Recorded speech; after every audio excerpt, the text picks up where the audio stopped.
Samantala nasa kote sa ikinasang operasyon ng Northern Police District, katuwang ang Police Regional Office 3, ang isang mag-live-in partner na sospek sa kasong pagpatay sa Caloocan City.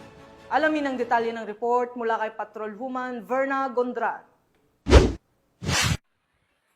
Arestado ang dalawang sospek sa kaso ng pagpatay ng Northern Police District sa isang hotel sa Barangay 136, Bagong Baryo, Caloocan City sa pamamagitan ng joint operation kasama ang Zambales Police Provincial Office at Police Regional Office 3.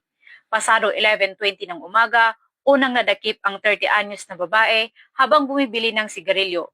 Kasunod ang kanyang 34-anyos na live-in partner na nahuli sa loob ng kanilang silid.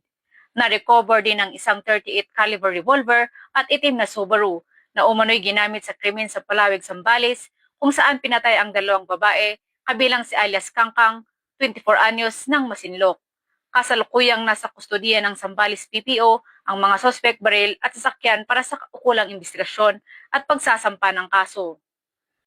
Mula dito sa Metro Manila, ako po ang inyong PNN correspondent, Patrolwoman Verna Gondran, alagad ng batas, tagataguyod ng Balitang Pulis.